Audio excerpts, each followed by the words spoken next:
Hi guys. So first and foremost, I just wanted to say thank you so much for the support on my first two videos. It's amazing. The last one hit, I think, 340 views. And like I mentioned, I was expecting these to get like 25 views, honestly, hoping for 50. So, the fact that I've had so much feedback about them and so much support, it's just amazing. I can't really put it into words even. Like, I try to practice a lot of gratitude, and this is something I'm grateful for. So, I just always want to say that off the top. That thank you for the support. So, on that note, I'm going to talk about control today. Control is an interesting topic to me because we're so aware of it. We're so familiar with it. In this day and age, what don't we control? Or what don't we try to control at least? We try to control our diet. We try to control what we wear. We try to control what music. We control what people think about us on Facebook and online. We can try to control everything. And it makes sense to me if I really think about it, why that's such a natural thing for us, because I was sitting down like contemplating it earlier, and 10,000 years ago, if you had the ability to control situations, your likelihood of survival went up because that eliminates the unknown.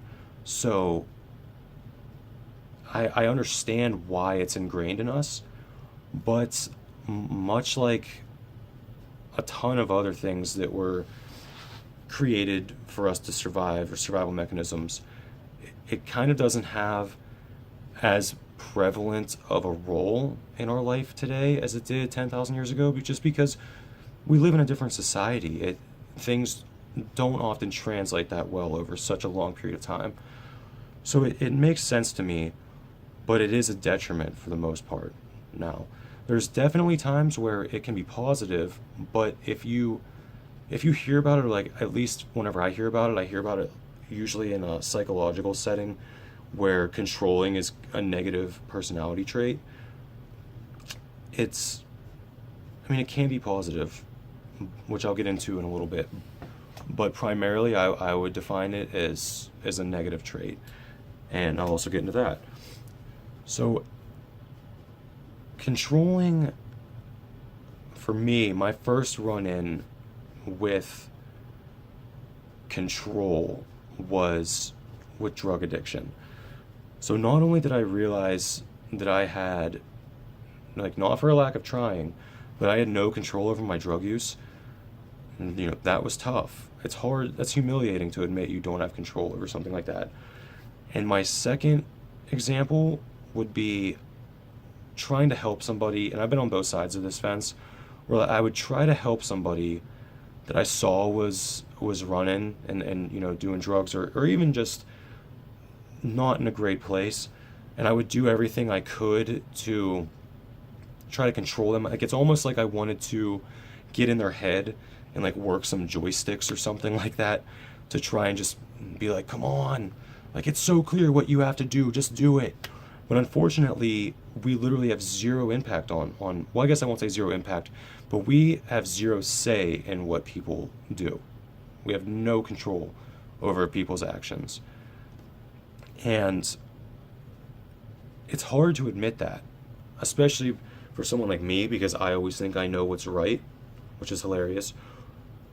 But I always want to get my hands dirty and help people, but it came to a point where I realized, like, I have no control over this. I just, nothing I do is going to change this outcome. I can't cause anybody to do anything. The ultimate choice is theirs. So, if you can't relate to the drug addiction, lack of control example, let's try anxiety on for size.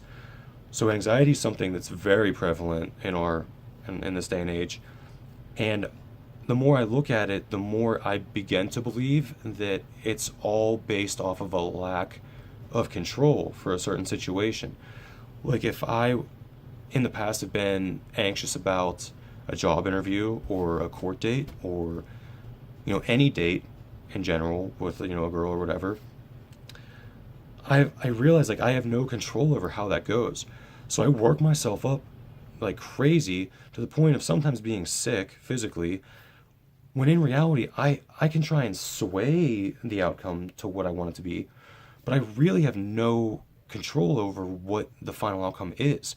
So I can like build a case, or like in the sense of a job interview, you can build yourself up to influence that final decision, but ultimately it's the interviewer's decision. Ultimately it's the judge's decision. Ultimately it's that how that girl acts that is the decision. Like, you have nothing to say in the matter, really. So excuse me. So something that's helped me is like identifying the root of that anxiety, and oftentimes it is a lack of control with something. So you have to accept that, and it's really tough because it's almost like humiliating in a way, like that you don't have the power to influence something. It's kind of, it's not easy to do that. Nobody wants to admit that they can't control something. Like, it's just tough. It's embarrassing. But on the flip side, what I learned was it was almost a relief a lot of times whenever I would look at a situation and understand that, I could only do what I could do, but that, ultimately the judge would make that final call. It was like a weight lifted off my shoulders, like a serene feeling almost, like a feeling of peace, that I don't have to worry about that anymore because I shouldn't have been in the first place even. And it's hard and it took a long time to get there, but once you do, there's not much more of like I'm trying to think of how to put it. It's a powerful tool. It's a powerful thing to have in your tool bag whenever you're going to on whatever journey you're going to in life. The thing is too, if you don't accept that you don't have control in situations, the damaging can be devastating to you. Like, if you like, for instance, whenever I've tried to help people in the past, like, there's been times where I've been doing so well, like mentally or in my recovery, that I almost felt like just the way I am, and like a lot of people I know, I just feel like if I'm doing this well, like I have to share it. Like, I'm like obligated to help somebody else with this. But a lot of times that person didn't even ask for my help. So what ended up happening is I go and I insert myself into somebody's life, dive headfirst into their problems, and all of a sudden their problems are now in a way my problems. And because they haven't changed their way of thinking through, either like they have had a lack of consequence, or they haven't hit their rock bottom yet, or just their current situation isn't bad enough to bring on the desire to change, all of a sudden like they're not doing anything. So I'm failing at helping. So I'm unable to control a situation. And as I'm failing, I'm having these thoughts of like helplessness. I'm having thoughts of failure. And with those thoughts comes a lot of negative self-talk, like, what's wrong with me? Why am I not as good as I thought I was with, like, mentally? And then all of a sudden, before you know it, there's two of you in a rut now, and neither of you can help each other. So, what originated as something that was supposed to be helpful ends up bringing you to your knees. And I've dealt with that firsthand probably hundreds of times. So I'm not preaching anything that I haven't been through here, guys. Like, I promise you that in any of my videos, that I'm not telling you guys stuff that I don't actively do or I haven't actively dealt with. I can promise you that. I'm not just looking it up because it sounds good. So it's interesting though to gain control sometimes of a situation. It's almost like you have to give it up. Like, I feel like I'm more in control of like some situations by taking myself out of the situation and realizing there's nothing I can do about it. So like for instance, like court and stuff like that, you do your probation stuff, and you go to rehabs and you make a case for yourself, so the judge sees that and maybe by seeing that stuff, he makes a decision that goes your way. But, if I'm like worried about this situation, I could work myself into a frenzy where I don't do any of that stuff. Then I get to the judge and it goes the opposite because I was so busy worrying and my brain is so clustered that I did the opposite of what I should have been doing. So, I like to say it like this because it's tricky to know when to surrender control and when to try and keep it. So the way I've tried to look at it is, and it's tough, don't get me wrong. It's taken me, 25 years, 24 years to get to this point, but I'm able now in most situations to step back and really evaluate what's going on in it. And if I recognize that I can't directly cause an outcome, then I kind of let the weight off my shoulders. I see what I can do in the meantime, and I go full bore at that. I take control of what I can do, but there's no sense in worrying about the end result because I can't make it. I can't make that call.